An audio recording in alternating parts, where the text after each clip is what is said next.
How do we understand Esav? He was a twin brother to Yaakov. We can't just dismiss him as an insignificant being.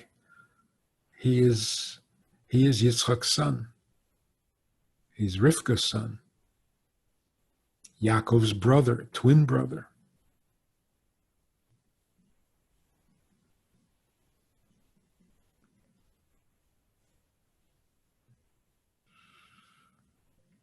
Esav represents the severity, the gvura of unholiness, whereas Yishmael represents the love or the kindness of unholiness.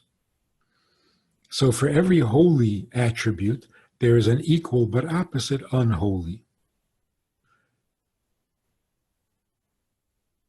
So Avraham was chesed, the attribute of chesed and holiness. Yishmael was chesed and unholiness. Yitzchak was gvura, so Esav was unholy gvura. And because gvura is in some way more powerful than chesed, Yitzchak was attracted to Esav, because if you can turn the unholy gvura into holiness, that is an amazing achievement, greater than if you could get Yishmael to turn his chesed to kedusha. That make any sense? Avraham was concerned for Yishmael, and he davened for Yishmael, and his prayers were answered, that Yishmael will be a great nation. So Avraham was trying to redeem the chesed of Yishmael and bring it back to kedusha, bring it back to holiness, so that his chesed will also be a holy chesed. What is holy chesed? Holy chesed means giving away your last piece of bread so that somebody else shouldn't be hungry. What is unholy chesed? Unholy chesed is harems. Greedy love.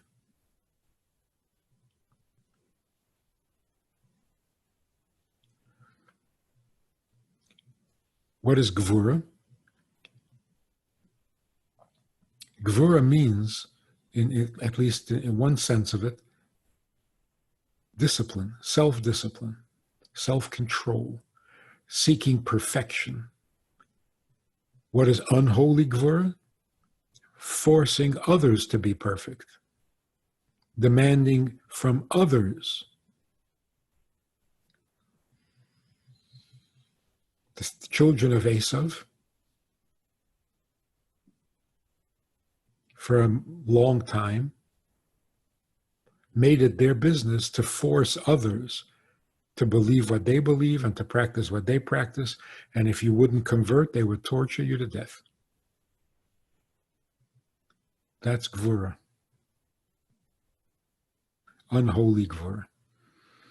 But essentially, gvura, judgment, is more powerful and in other ways as well, greater than chesed.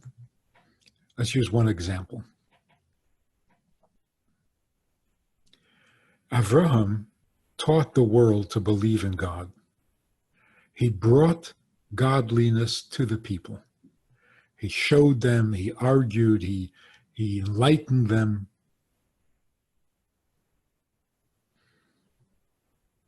He dug wells. What is that supposed to imply?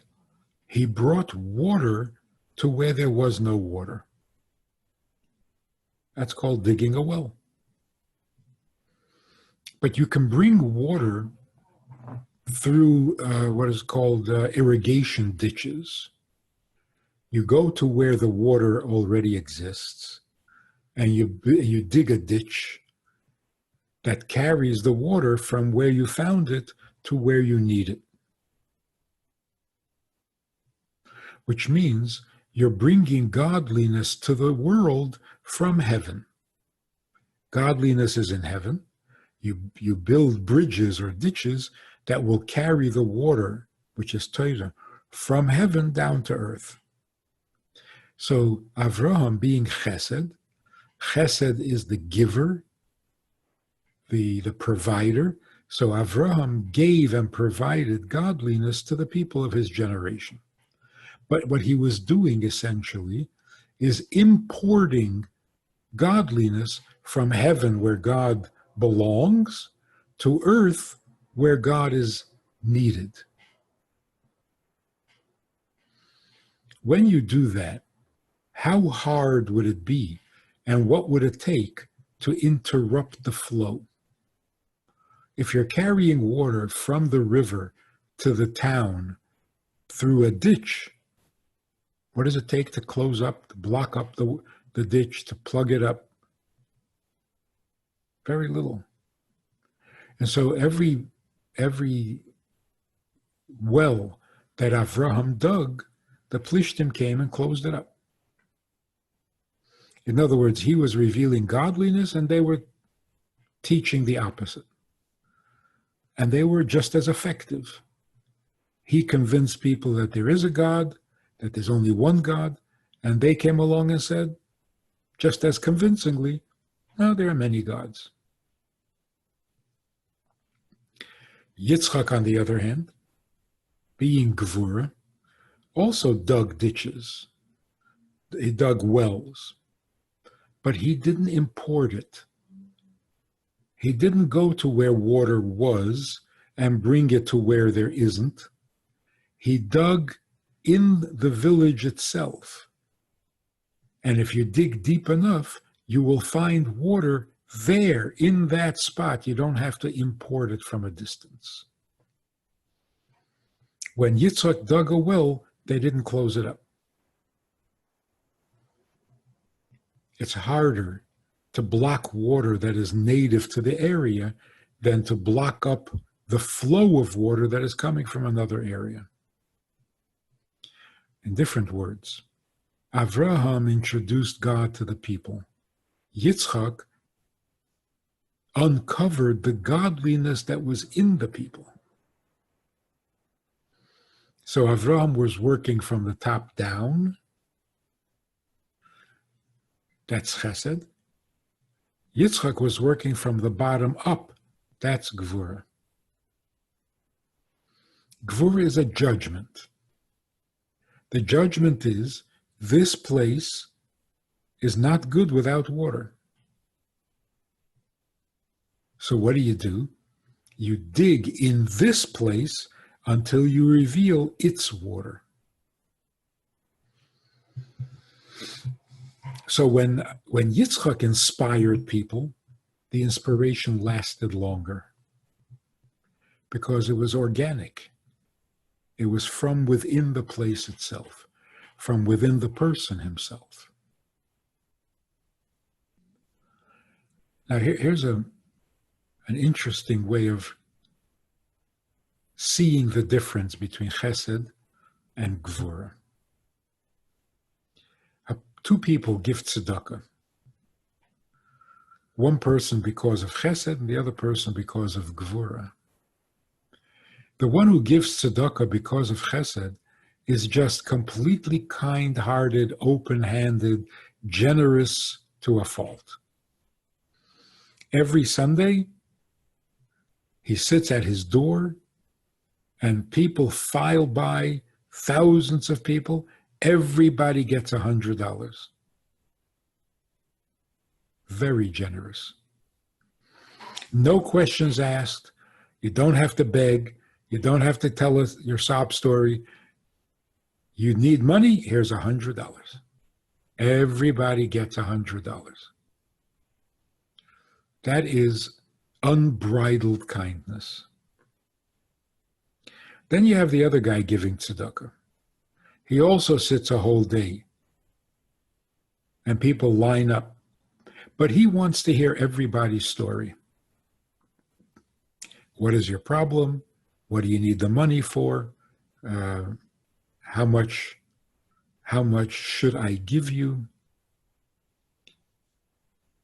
There's an involvement here. It's much more personal. So what's going to happen is, after hearing the story of one person and seeing his predicament, he will give him $1,000, because less than that won't be meaningful to this person's predicament. Another person will come and say, I'm really desperate and I need money. And you ask him what it's all about, and you realize $50 will solve his problem. So one guy gets $50, the other guy gets 1,000. That's called judgment. He's judging. Not everyone gets, and not everyone gets the same. It depends on your situation. So the guy who is functioning from gvura, from judgment, is actually in some way more personal in his kindness. Because judgment involves you more than kindness.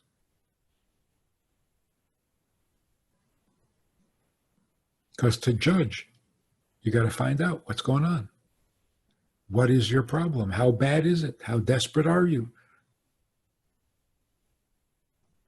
So we don't usually think of this. We don't think of judgment as being kinder, but in some way it is. If you go to the extreme, the guy who gives $100 to everybody who walks by could be saying, look, I don't want to hear your story. Leave me. Take $100 and get lost. And I'll feel perfectly good about it. I gave so much tzedakah. So it could be that it's not that generous after all. Whereas with the gevura, it's not only a generosity of money, it's also a generosity of interest, of connection, of insight, of sympathy, empathy. So it's not surprising that Yitzchak wanted to redeem Esav, wanted to bring gevura back to holiness, the gevura, the judgment that Esav had corrupted, unholy kindness. We know that after Mashiach comes, whereas today we say Mogen Avraham, because Avraham is our main father, not only our first father, but when after Mashiach comes, we will say Pachad Yitzchak. We will refer to Yitzchak as our main father, because when you fix gevura, it is much greater an accomplishment and a much greater blessing than fixing chesed. In fact, it seems that when Esav gets fixed, Yishmael will get fixed automatically. Because without the gevura, Yishmael doesn't do so well. So the way Esav goes, that's how Yishmael will go.